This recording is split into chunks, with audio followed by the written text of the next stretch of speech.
Mesdames et messieurs, bonjour et bienvenue sur Lougaré TV. Alors c'est parti pour l'édition de ce mercredi. Les Sénégalais qui se sont réveillés ce matin avec de fortes pluies. Ces premières pluies à Dakar et aujourd'hui plusieurs quartiers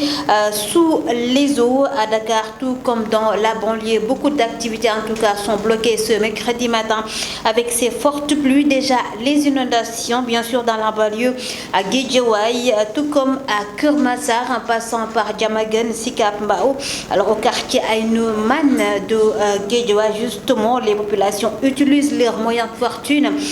pour libérer leur maison de ces eaux de pluie. Alors nous allons suivre la réaction d'un père de famille quand même aujourd'hui désespéré par cette situation des inondations. Sa réaction c'est avec Alassane Ndoye à la caméra. Ahmed Aïdara lii moom defe naa ba ngeen ko tegee dina ko gis te waaju bëri yërmande la man dama yuma dara mais secteur bi dégg naa gars yi di ko gërëm góor yàlla la di teg day teg gars yi loxo yàlla na ko yàlla teg loxo li ko yàlla sas noonu yàlla na ko egg li mën ko ñaanuma ko dara soxlawuma ci moom dara mais dama bëgg mu jàppale askan wi lii dafa jot quoi dafa jot lii metti na trop ñii tout tànk yaa ngi nii kenn xëyul tey waroon na dem liggéeyi ñi war a jàngi man ma waroon a xëy mais lan la li dafa metti xoolal ndox mi nii sunu biir néeg yëpp ndox la sunu matelas yi yàqu na sama doom yi fanaan ci suuf tey da fajar laa leen yéen ñu yëg ci kaw lal bi ñu tàncaloo ci kaw lal bi lii rafetul quoi nan jàppalante te bàyyi xaalis bi ni téye xaalis tuddul xaalis jokkalante la tudd nan ko génne soxna si xaalis ganuk dof la da nga koy nangoo wut loo ci am mu doy la sànq ne naa la jaan ju gumba yàllaa yor dépasse am waaye nag bari la barkeeloo ko gën lu mu bari nga téye ko da ngay perte rek nan ko génne di ko séddalante dégg nga ma. Même syndrome constaté à Keur Massar, plus précisément à l'unité 3, malgré les travaux déjà commencés dans le cadre de la lutte contre les inondations. Aujourd'hui, l'unité 3 reste toujours dans les eaux. Nous allons suivre justement ces images qui en témoignent. C'est à Keur Massar, suivez.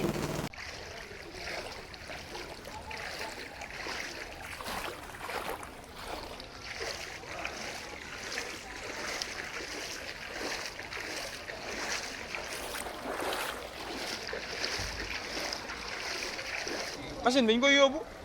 andil ñu tuyau yi ñu joobuñu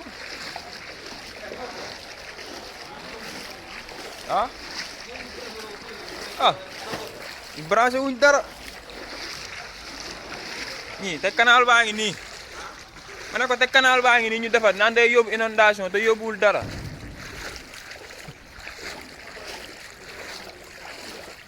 comment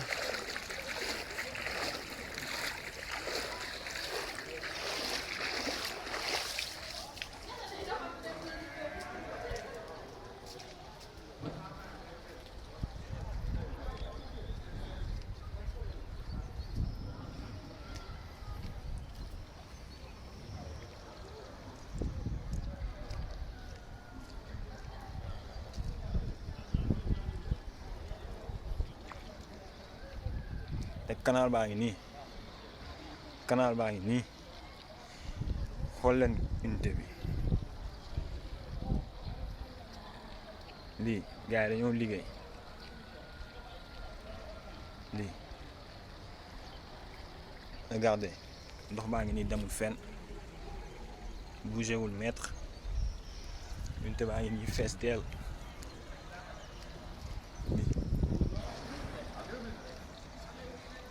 xoolal canal bi lu mu toll bougé wul terrain baa ngi ne fees dell terrain bi daa am canal bu fa ne te canal bi daa bougé xool normalement ndox bi fii la waroon jaar fii xool mi ngi nii bougé wul yaa ngi gis bougé wul fenn yaa ngi gis ñu xool lu ñuy def. Autre dégât constaté causé même par les pluies de ce mercredi matin. Donc un bus Tata, la ligne 86, voilà, qui s'est renversé ce matin après ces pluies à hauteur de Diamniadio. Plus de peur que de mal, bien sûr, puisqu'il n'a pas eu de perte en vie humaine. Alors nous allons y revenir pour plus de détails dans nos prochaines éditions. Mais en attendant, suivez bien sûr ces images de ce bus qui s'est renversé à hauteur de l'entrée du Diamniadio. gars yi 86 bii ku ci xam oto kan la dafa daanu fi Diamniadio de booy dugg si entrée jëm ñaañu bi numéro de baa ngi nii.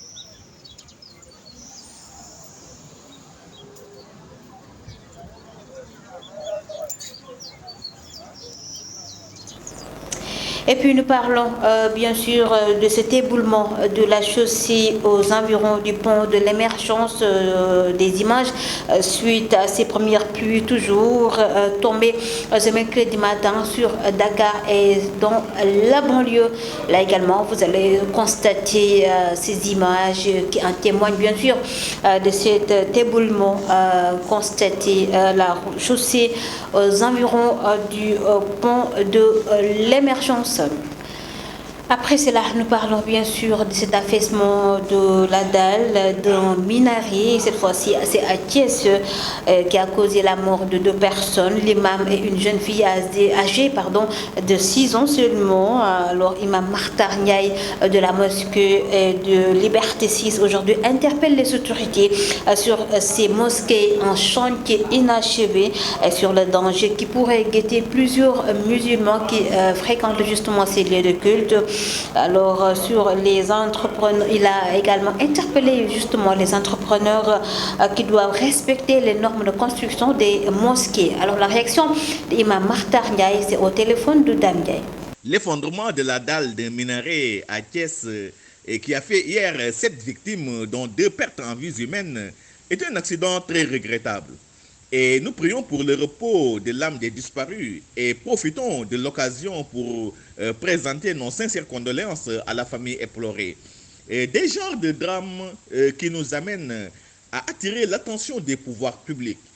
à veiller davantage et à être très regardants à l'endroit des mosquées, surtout celles qui sont en chantier ou en construction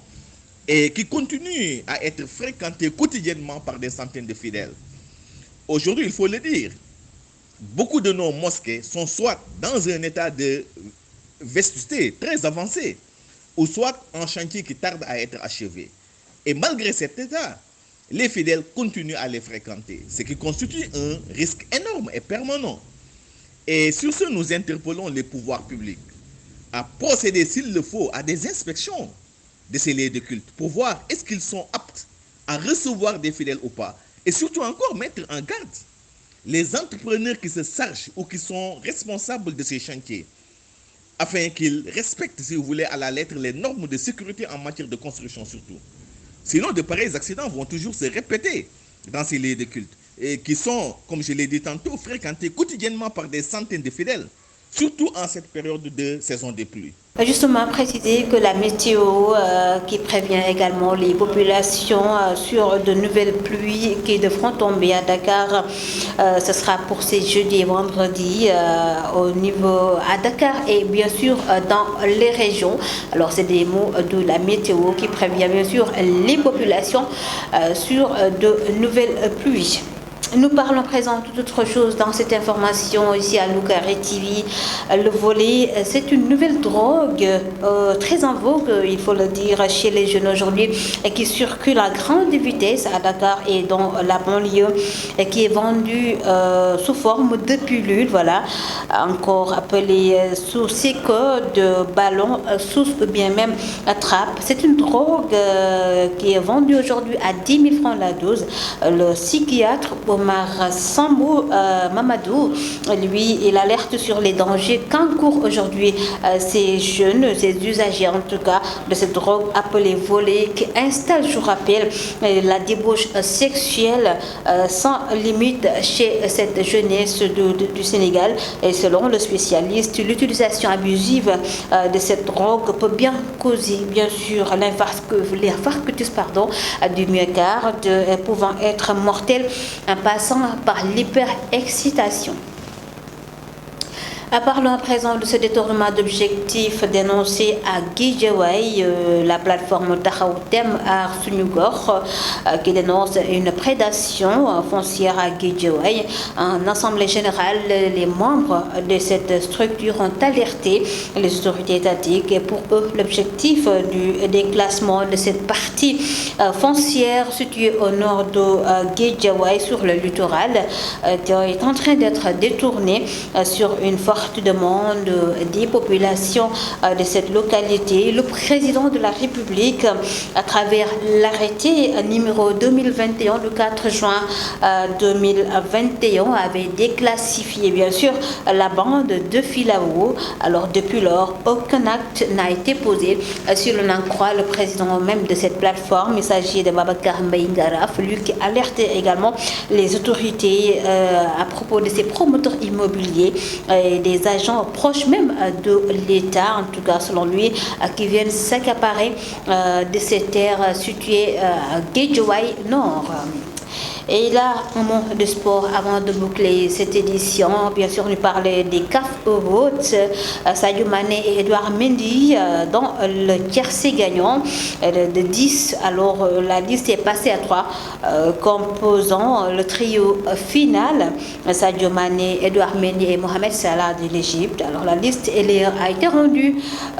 donc publique un jour avant même la cérémonie des CAF Awards 2022 qui a lieu. Ce sera ce jeudi à Rabat, au Maroc. Alors pour la remise des récompenses,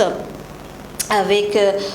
dont celle du meilleur joueur africain. Il s'agit bien sûr de Sadio Mané, d'Edouard Mendy et bien sûr de Mohamed Salah, donc de l'Égypte. Il faudrait bien préciser que la remise de récompense aura lieu. Ce sera ce jeudi à Rabat. Voilà, mesdames et messieurs, ça n'est tout pour l'actualité sur Lougaré TV. Merci à vous tous de nous avoir suivis. Et tout de suite, ce sera la version wolof. mbokk yi xarit yi Lougaré TV ñu ngi leen di jaajëfal ci teewlu bi di door xibaar yi ak lu jëm ci rek taw bu métti bi nga xam ni moo soobu tey ji nag ci suba ci àllarba gi ci diwaan bu Ndakaaru ak li ko wër yooyu taw mu am nag lu bëri la nga xam te ne jur na ko ci ay diga moo xam ci Ndakaaru la wala sax ci biir banlieue bi tey ji activité yëpp dafa rek tagatémbe noonu itam ñu gis ne kër yu bëri rek ñu nga suuxa ci biir taw bile bu ñu demee ci diwaan bu Guédiawaye ci Kër Massar wala sax ci Diamaguène Sicap Mbao ñoom ñëpp nag ñu ngay yuuxoo di woote wàllu fii rek ci quartier Aïnoumane bu Guédiawaye demoon nañu nag seeti benn kër ba nga xam ne nag njaboot ga ñoom jaaxle nañu loolu ndax ndox mu bëri bi nga xam ni moo nangu seen i nekk nangu tamit seen kër ga. dañuy teewlu rek kii di père de famille bi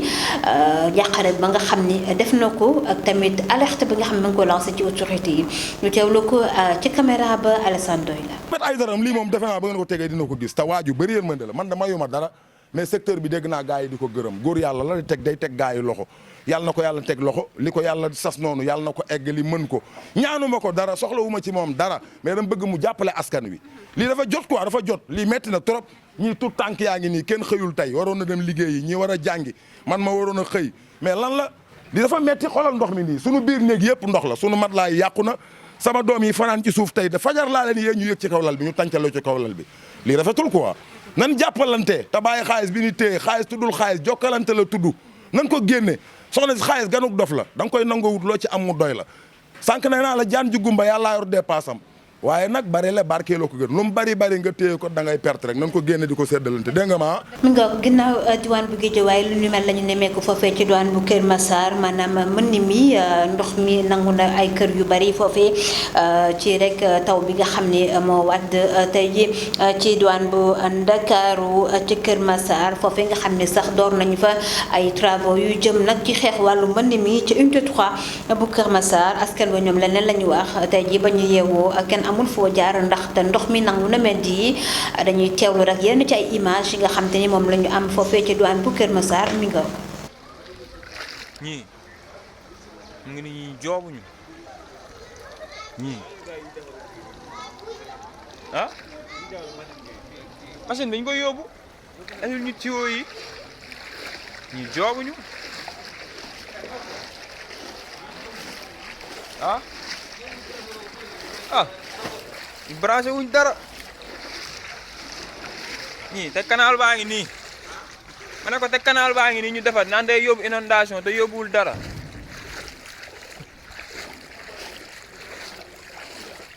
comment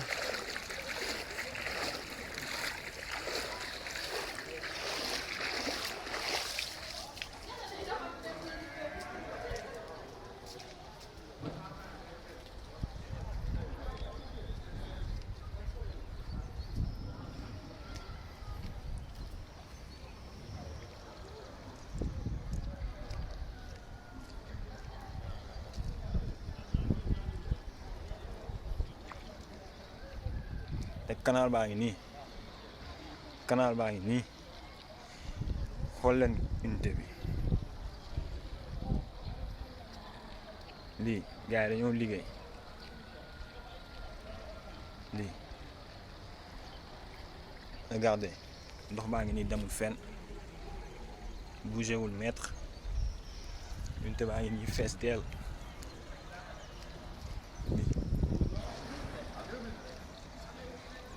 xoolal canal bi lu mu toll bougé wul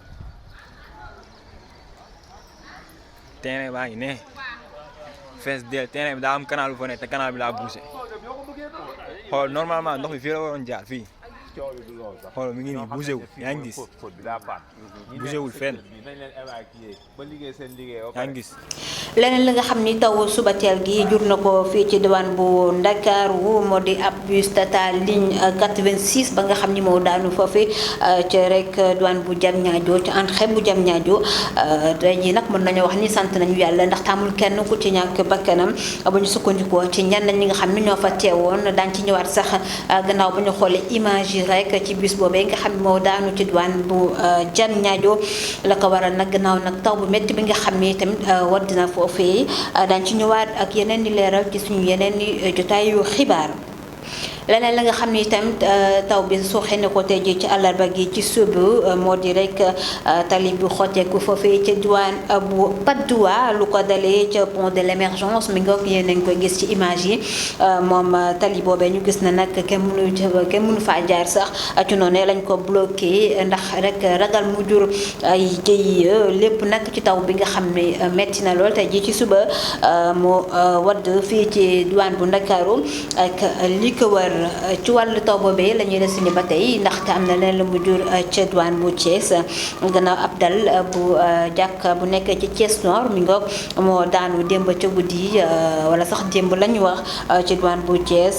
tax nag ba ñaari nit ñàkk ci bakkanam ñenn ñi nee nañ imam ba la ak benn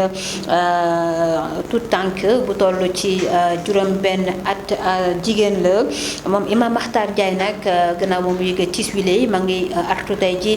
kilifa yi réew mi ngir nag ñu xoolaat noonu nga xam ne la ñu faral di rek tabaxee jàkka yi rawatina jàkka yi nga xam ni yeggagul loolee nag war nañ ci jëli matukaay gannaaw ba ñu gis ne jàkka yi nekk na ay bërëb yi nga xam ni askan boo rawatina jullit yi dañ fay teew ngir nag mun a mucc ci yenn ci ay musiba ñoom kilifa yi war nañu xool noonu nga xam ne la ñu tabaxee suñu jàkk yi fii ci réew bu Sénégal Imam Makhtar Ndiaye ñu teewlu ko ci téléphone wu Dame Ndiaye. waaw xew-xew bi am Thiès muy dalu minaare bi nga xam ne dafa mabbu ci kaw taalibe yi ba wax dëgg yàlla def fa ay tuuxi doona am juróom-ñaar yu ci blessé ci biir juróom-ñaar yooyu am ñaar ñoo xam ne dañ si ñàkk seen bakkan muy accident boo xam ne wax dëgg yàlla noo ngi koy naqarlu lool muy nekk lu tiis nag ci umma islamique bi yëpp nuy ñaanal ñi nga xam ne ñoo ci ñàkk seen bakkan yal na yàlla xare leen aljana waaye itam di profité tamit di jaale ñi nga xam ni noo ci way juru wala famille ñi nga xam ne noo ci ñàkk seen i bakkan noo ngi leen di jaale bu baax a baax di leen mastawu tamit muy façon accident yoo xam ni daf nu war a yóbbu tey nu gën a attirer attention pouvoir public yi nuy veiller tey ci jàkka yi nu ci bàyyi xel bu baax a baax ci jàkka yi rawati nag ci wàllu construction yi tabaxu jàkka yi chantier jàkka yi nañ ci bàyyi xel bu baax a baax gën ci regardant parce que tamit bërëb boo xam ni daanaka bis bu nekk ña koy fréquenté ay centaine ay téeméeri mbooloo noo fay nekk bis bu nekk waxtu julli juróom bu nekk daanaka jàkka yi day fees kon nag bërëb buy def loolu ci nit dañ ci war a gën a bàyyi xel pouvoir public yi dañ ci bàyyi xel bu baax a baax tey mën nañ ko wax boo xoolee jàkk yu bëri fii ci Sénégal boo xool dañu nekk ci état boo xam ne wax dëgg yàlla dafa màgget lool wala sax mu nekk ci chantier boo xam ne daanaka du mos a àgg te ànd ak loolu yëpp pourtant nit ñaa ngi ciy julli bis bu nekk ay téeméeri doomu aadama téeméeri fidèle di ko fréquenté te loolu nag risque bu garaaw la loolu lu nekk xaj na ci loolu nag noo ngi gën ñaax autorité publique yi buñ ko mënee sax nuy def ay inspection ci jàkka yooyu chantier jàkka yi nga xam dafa nekk en chantier nu ciy def ay inspection di xool chantier bi ñen noo ko yor fan la toll wala jàkka ji bu fekkee dafa màgget ba kenn mëntu si julli nu tëj ko loolu il faut que tey maa ngi ñaax autorités yi nu bàyyi ci xel nuy def ay inspection régulièrement ci jàkka yi jàkka joo xam ne dafa nekk en chantier nu xool chantier bi kan moo ko yor nu vérifier xool ndax liggéey bi baax na wala déet wala bu fekkee jàkka gi dafa màgget te mënuñu ko liggéeyaat nañ ko tëj mbooloo mi dem wuti beneen jàkka jullee fa loolu buñ ko defulee ci accident yu mel nii rek la ñuy am toujours ba tax na tamit wax dëgg yàlla nañ ci bàyyi xel jàkka yi dafa war a respecter norme construction yi nu mettre en garde aussi entrepreneurs yi nga xam ne ñoo ko yore ba nga xam ne buñ koy liggéeyee itam daan ci bàyyi xel ci norme de sécurité yi rawat na nag ci jamono saison des pluies bi ñoo ngi ci nawet te nawet ku ko wax rek xam ne bépp bâtiment boo xam ne bu màggat la woon wala jàkka ju màggat wala jàkka joo xam dafa yàggaloo wala nekk chantier boo xam ne xëy na respecté wul norme yi fu muy mujjee bu taw bi ñëwee day mabbu kon yooyu tamit dañ ci bàyyi xel bu baax a baax incha allah. ñu fàttali ba tey ne ci wàllu taw bi météo moom nag la mu wax tey jii moo dina rek taw mi nag mën naa continuer fi léegi alxamis jàpp aljuma gannaaw rek ci noonu ñoom nag ngi axtu rek Ndakaaru la ko wër ngi nag ko ci nekk jël say matukaay di wax ni rek lii di nawet gi dafay doog a door rek gannaaw ba ñu gisee ni taw yu métti nag wàdd na tey ji ci àllarba gi ci diwaan bu Ndakaaru ak la ko wër ak leneen la nga xam ne jur na ko moo xam ci wàllu rek lii di inondation maanaam rek lii di mbënd wala sax leneen la nga xam ne jur na ko tamit tey ji ci suba fii ci Ndakaaru ak li ko wër leneen la ñuy waxtaanee ci xibaar yi fii ci Lougaré TV di volet nag bon ko jéggi ab drogue bu bees la ba nga xam ne rek boo ko gisee ci nataal gi gis nañu dafay mel ni ay tàngal wante loolee nag la muy jur tey ji ci askan wi rawatina ndaw ñi metti na loolu te buñ ci jëlu pexe mën na jur njombe bu ñu sukkandikoo ci kii di psychiatre mi nga tudd moom psychiatre bii di Omar Mamadou Samba moom nag nee na bile drogue ndaw yi koy utiliser di ko jëfandikoo day tax rek mu dàqale leen ak seen sago lu ko dalee ci wàllu sexuel ami ngoog moom nag nee na ndaw yi war nañ koo moyu ndaxte mën na leen jur ak lorange lu ci mel ni rek wàllu feebaru xol wala xol bu taxaw moom loolee la xam ne itam nee na lépp lu ñu tuddee hyper excitation tamit ndaw li koy utiliser mën na koo dal ba tax rek mu taqalikoo sagoom ba tax dootul xàmmee kenn te lépp nag dafay am lu muy jur ci xel mi moom psychiatre bi moo ko xam ne volet di drogue bu bees boobee nga xam ni ñu fàttali ne ndaw ñi ñu ngi faral na di ko utiliser te donte ne sax benn dose bi nee nañu cher na lool ndaxte 10 000 francs lañ koy jëndee am nañu sax ñenn ñuy wax ni am na yenn jigéen ñu koy utiliser ñoom it pour yokk seen libido maanaam seen wàllu sëy loolee la ñu xam ne donc lañ fi wax rek moo dine ndaw ñi nañu moytu ni ko bile drogue ndaxte la muy jur du doon jàmm mi ngoo ko ñu wax leneen ci xibaar yi fii ci Lougaré TV di détournement d'objectif ba nga xam ni ña ngi koy ñaawlu rawatina plateforme bi tuddee boppam taxaw temb aar suñu gox ki ko jiite di Babacar Mbaye Ngara foofa ca diwaan bu Guédiawaye moom nag ña ngay artu moom i tamit lii di autorité yi di wax ne rek lu jëm ci suuf si foofa ca diwaan bu Guédiawaye ak noonu nga xam ne lañ koy jëfandikoo tey jii bu ñu moywul nag mën na jur leneen ndaxte moom Babacar Mbaye Ngara la mu xamle moo dina am na ay kilifa yu jege lool nguur gi sax ñëw di sax xëy seen suuf soosee ca bande des filao te rek am na lu mu fàttali ne rek lu jëm ci déclassification ci zone boobee njiitu réew mi jëloon na ko dogal bi ak arrêté bi ñu tuddee de numéro 2021 bu 4 juin 2021 moom Babacar Mbaye Ngara gannaaw moom mu jën ak taskatu xibaar yi lii la xamle di wax ne nag nguur gi na ci jëli matukaay balaa rek suuf sa nekk ci Guédiawaye ñu koy sax-saxee rawatina promoteur immobilier yi nga xam ni ñoom seen i koppar lañ yor ngir nag mën a jël seen suuf mi nga xibaar yi dañ koy jeexalee ak benn moo ci wàllu sport wax lu jëm ci CAF Awards yi ñu gis ne ni ki suba nag la ñuy joxe raay yi te nag ñett ñi lañ ci jàpp muy Sadio Mané di meilleur joueur africain ak mu Edouard Mendy meilleur gardien naka noonu tamit kii di Mohamed Salah bu Égypte ñoom ñett ñi nag la ñu rek jël ñuy jax si gagnant bi gannaaw ba ñu gisee ne sax ci doorteel la fukk la ñu woon wante ñett ñi leen ci mujjee nag te ni ki suba nag lañ leen war a jox seeni raaya ci diwaan bu Rabat ca Maroc la tey jii nag la ca gën a fës moo di suñu ñaari kàngam yi nga xam am nañ ko suñu gaynde yi di Sadio Mané ak kii di Edouard Mendy ñu nar leen nag distingué foofee ca diwaan bu Rabat di fierté bu Sénégal rawatina ñu yëngu ci wàllu lii di sport mi nga mbokk yi xarit yi li bokk na li ci li fu gën a fës ci xibaar yi fii ci Lougaré TV di leen jaajëfal encore une fois ci teewlu bi di leen jox rendez-vous suba incha allah jaa ngeen jëf.